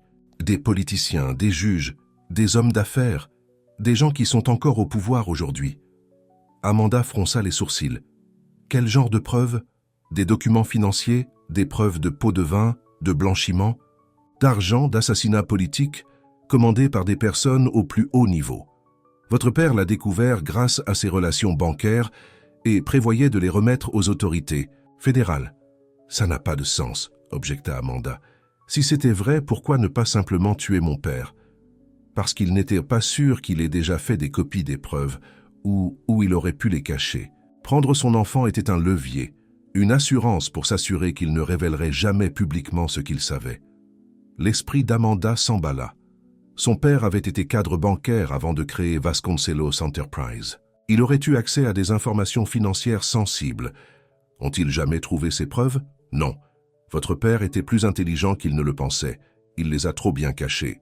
Après l'enlèvement de Clara, il a abandonné son projet de les dénoncer comme il l'avait prévu. Mais il ne leur a jamais dit où se trouvèrent les preuves. Et vous pensez que ces preuves existent toujours? Après 25 ans, je sais qu'elles existent, dit l'homme, parce que votre sœur les a trouvées. Amanda se figea. Quoi? Quand Clara a découvert qu'elle avait été kidnappée, elle n'est pas seulement allée à la police. Elle a fouillé les affaires de votre père qui avaient été mises en stockage après sa mort. Elle a trouvé une clé d'une boîte de sécurité. À l'intérieur se trouvait tout. Documents, numéros de compte, enregistrements. Elle en a fait des copies avant de la remettre dans la boîte. Comment le savez-vous? Parce qu'elle m'a approché. D'une façon ou d'une autre, elle a compris que j'avais été impliqué dans son enlèvement. Elle m'a confronté, m'a montré une partie de ce qu'elle avait trouvé. Elle voulait comprendre pourquoi elle avait été enlevée de sa famille. Et vous lui avez dit? Oui, j'étais hors du coup à ce moment-là. Marcos était mort. Je n'avais rien à perdre à lui dire la vérité. Amanda luttait pour assimiler tout cela. Qu'a-t-elle fait avec les preuves? Rien. Elle ne le pouvait pas. Une fois que certaines personnes ont réalisé ce qu'elle avait trouvé, elles l'ont menacée. Pas seulement elle, elles ont menacé Elena, et plus tard, quand Lucia est née, elles ont menacé le bébé aussi. Clara était piégée, tout comme votre père l'avait été. Qui sont ces gens? Qui menaçait ma sœur? Des gens que vous connaissez, des gens qui vous surveillent encore, même maintenant. C'est pourquoi je ne peux pas vous le dire par téléphone. Mais les preuves sont toujours dans cette boîte de sécurité. Boîte 713 à la First National Bank, agence du centre-ville. La clé doit se trouver parmi les effets de Clara, probablement cachés. Amanda se souvint de la petite boîte en bois que Margarida lui avait donnée, celle avec le médaillon et les photos. Elle ne l'avait pas examinée attentivement. La clé pourrait-elle être là? Pourquoi me dites-vous ça maintenant? Parce que j'ai vu les nouvelles à propos de vous qui accueillez un enfant orphelin. J'ai immédiatement su qui ça devait être. Et je sais qu'ils vous surveilleront, craignant que vous découvriez ce que Clara a trouvé. Je veux que vous soyez prudente, mais je veux aussi que vous finissiez ce que votre père et votre sœur n'ont pas pu faire. Dénoncez-les, protégez. Simplement l'enfant d'abord. L'appel se termina, laissant Amanda stupéfaite. Elle regarda Lucia, qui creusait toujours joyeusement dans le sable, inconsciente du réseau complexe qui entourait son existence. Ce soir-là, Après que Lucia se fut endormie, Amanda examina attentivement la boîte en bois de Margarida. Elle la vida complètement, puis tâta l'intérieur. Il y avait une légère arête dans le panneau inférieur. Elle appuya dessus, et un faux fond s'ouvrit révélant un petit compartiment. À l'intérieur se trouvait une clé de boîte de sécurité et une carte mémoire. Amanda regarda ces objets, preuve que l'histoire de l'appelant avait au moins une part de vérité. Qu'avait découvert Clara? Et quelle serait la prochaine étape d'Amanda? Le lendemain matin, les résultats de l'ADN arrivèrent par email.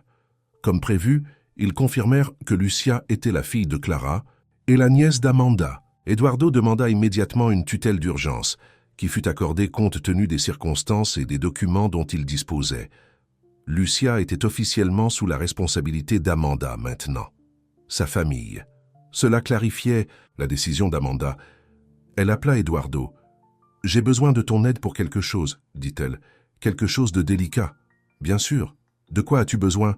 J'ai besoin d'accéder à une boîte de sécurité à la First National Bank, mais je veux que ce soit fait discrètement. Et j'ai besoin d'une sécurité complète pour Lucia, la meilleure que tu puisses organiser. Amanda, que se passe-t-il? J'ai appris pourquoi Clara a été vraiment kidnappée et pourquoi elle ne s'est jamais manifestée, même après avoir découvert la vérité. Elle a trouvé des preuves que mon père avait rassemblées, des preuves contre des personnes puissantes impliquées avec Marcos Rocha. Eduardo resta silencieux un instant. C'est sérieux, Amanda. Si ce que tu dis est vrai, ces gens ont déjà montré qu'ils seraient prêts à tout pour se protéger. Je sais. C'est pourquoi j'ai besoin de ton aide pour faire les choses correctement. Clara et mon père ont été réduits au silence par des menaces contre leur famille. Je ne laisserai pas la même chose arriver à Lucia. Que comptes-tu faire de ces preuves, si elles existent? Les remettre aux procureurs fédéraux. Toutes. Mais d'abord, je dois mettre Lucia en sécurité, quelque part où ces gens ne peuvent pas l'atteindre, même s'ils viennent après moi. J'ai un frère au Portugal, proposa Eduardo. Il a une villa à la campagne près de Lisbonne, isolée, sécurisée. Je pourrais faire en sorte que Lucia y séjourne avec une sécurité fiable. Quand? Un vol privé pourrait être organisé d'ici demain. Amanda pensa à Lucia, qui commençait à peine à lui faire confiance, qui commençait à peine à se sentir en sécurité. Pouvait-elle l'envoyer si tôt? Mais l'alternative, la garder près d'elle tandis qu'Amanda brassait un nid de guêpes de fonctionnaires corrompus, était trop dangereuse. « Fais-le, dit Amanda. Et Eduardo? Personne en dehors de ta famille ne peut le savoir, pas même Béatrice. Compris. Le défi suivant consistait à expliquer la situation à Lucia. Amanda la trouva sur la plage, ramassant des coquillages, dans un seau. « Lucia, on peut parler une minute ?» La fillette leva les yeux, sentant immédiatement quelque chose de grave dans le ton d'Amanda. « On a des problèmes? Non, querida, mais j'ai besoin que tu sois très courageuse. » Amanda s'assit dans le sable à côté d'elle. « J'ai appris des choses sur les raisons pour lesquelles ta mère, pourquoi Clara, a été enlevée à ma famille. De mauvaises personnes étaient impliquées, et elles sont toujours là. Je dois m'occuper d'elles, mais d'abord, je dois m'assurer que tu es en sécurité. » Les yeux de Lucia s'écarquillèrent. « Vient-elle me chercher? » Non, dit fermement Amanda, bien qu'elle ne puisse pas en être entièrement sûre, et je ne les laisserai pas faire. Mais je pense qu'il serait préférable que tu fasses un petit voyage, juste pour une semaine ou deux, jusqu'à ce que j'aie réglé les choses. Sans toi? La voix de Lucia tremblait. Oui, mais pas seule. Eduardo a un frère qui a une belle maison au Portugal. Tu y resterais, avec des gens pour te protéger, juste jusqu'à ce que j'ai fini ce que j'ai à faire. Des larmes remplirent les yeux de Lucia. Mais je viens de te retrouver. Je ne veux pas partir. Amanda la prit dans ses bras. Moi non plus. Je ne veux pas que tu partes. Mais ta mère voudrait que tu sois en sécurité par-dessus tout. Et je te le promets, ce ne sera pas pour longtemps. Dès que tout sera réglé, je viendrai te chercher et nous serons ensemble pour de bon. Plus de secrets, plus de danger. Lucia s'accrocha à elle. Tu promets que tu viendras? Je le promets. Rien ne pourrait m'empêcher de venir. Le lendemain fut une période d'activité intense. Eduardo arriva avec des papiers pour Amanda à signer. Documents. De tutelle légale, autorisation de voyage, transfert temporaire de la garde à Miguel, le frère d'Eduardo. Une équipe de sécurité privée inspecta le périmètre de la maison de plage. Une voiture aux vitres teintées arriva pour les emmener à un petit aérodrome où un jet privé les attendait. Dire au revoir à Lucia à l'avion fut l'une des choses les plus difficiles qu'Amanda ait jamais faites. La fillette essayait d'être courageuse, mais ses yeux étaient remplis de peur et d'incertitude. Ce n'est que pour un petit moment, lui rappela Amanda, s'agenouillant pour se mettre à sa hauteur. Miguel est très gentil, et sa maison a des chevaux. Tu aimeras ça là-bas. Et si quelque chose t'arrive? Lucia murmura sa peur la plus profonde. Amanda ôta le délicat bracelet en or qu'elle portait toujours, un cadeau de ses parents pour son 18e anniversaire. Elle le fixa autour du poignet de Lucia. « Cela te rappellera que je reviens te chercher, je le promets. » Elle serra Lucia dans ses bras, respirant le parfum de ses cheveux, mémorisant la sensation de l'enfant dans ses bras. « Je t'aime, se dit-elle, réalisant que c'était vrai. En une semaine seulement, cette fille était devenue le centre de son monde. « Je t'aime aussi, » murmura Lucia en retour. Amanda regarda l'avion rouler sur la piste et s'élever dans le ciel, transportant Lucia en sécurité. Ce n'est que lorsqu'il disparut de sa vue qu'elle se permit de pleurer. Mais il n'y avait pas de temps pour un chagrin prolongé. Amanda avait du travail à faire. Le lendemain matin, elle rencontra Eduardo à la First National Bank. Avec la clé que Clara avait cachée, ils accédèrent au coffre-fort 713.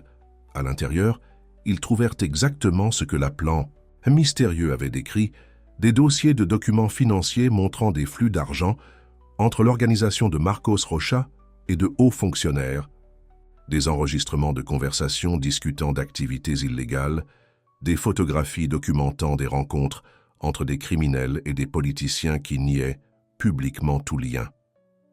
Le plus choquant était une liste de noms: juges, membres du Congrès, chefs de la police, chefs d'entreprise, dont beaucoup étaient encore en poste 25 ans plus tard. « C'est explosif », dit Eduardo doucement, alors qu'ils examinaient les documents dans une salle privée de la banque. « Ton père a découvert un réseau criminel qui allait jusqu'au plus haut niveau du gouvernement et des affaires.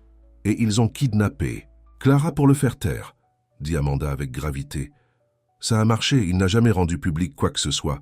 La question est, qu'est-ce qu'on fait maintenant ?» Amanda avait déjà décidé.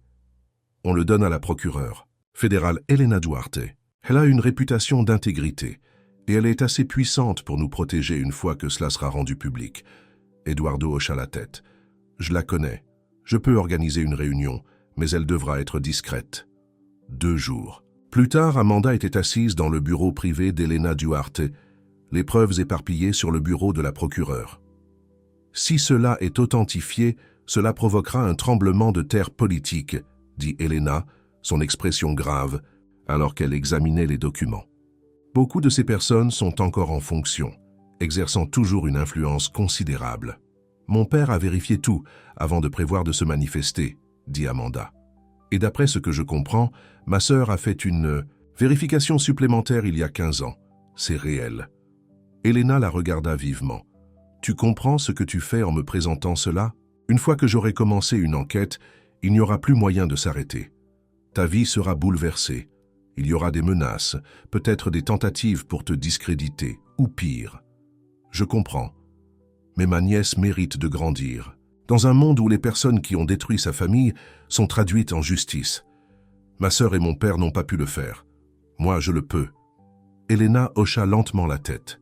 « J'aurai besoin de 48 heures pour rassembler une équipe spéciale en laquelle j'ai entièrement confiance. D'ici là, ne parle à personne de cette rencontre. » En quittant le bureau de la procureure, Amanda ressentit un étrange mélange de peur et de libération. Pendant 25 ans, sa famille avait vécu sous l'ombre de l'enlèvement de Clara, sans jamais connaître toute la vérité. Maintenant, enfin, la vérité allait sortir. Les 2 semaines suivantes furent un tourbillon. Elena Duarte agit rapidement, rassemblant une équipe spéciale d'enquêteurs de confiance. Les arrestations commencèrent dans les jours qui suivirent. D'abord des associés de bas niveau, puis des personnalités plus importantes, au fur et à mesure que la piste des preuves était vérifiée. Amanda suivait les nouvelles depuis la maison de campagne d'Eduardo, où elle avait déménagé pour des raisons de sécurité. Chaque jour apportait de nouveaux titres, de nouvelles révélations, de nouveaux noms importants abattus par ce que la presse appelait les dossiers Rocha.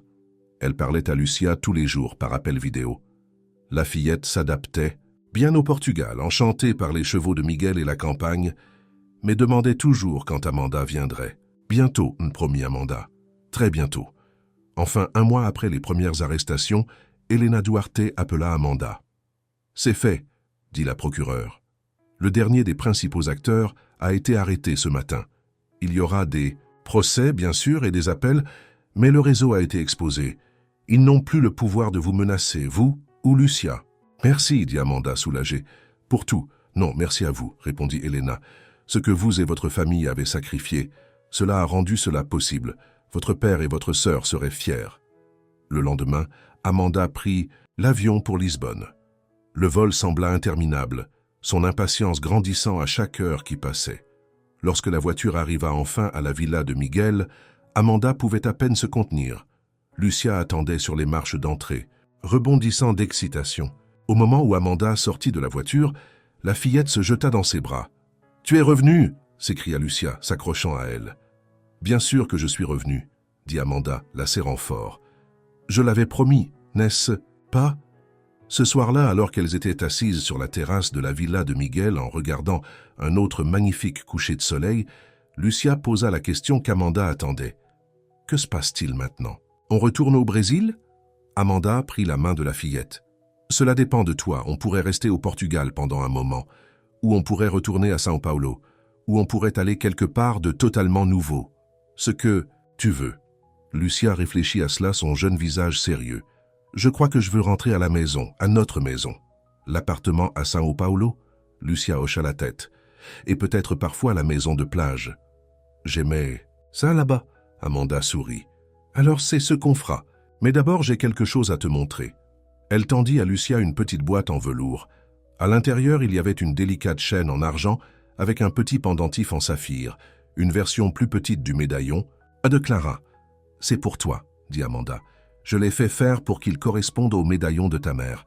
C'est pour te rappeler que tu es une femme Vasconcelos, forte, courageuse et aimée. » Des larmes remplirent les yeux de Lucia alors qu'Amanda attachait le collier autour de son cou.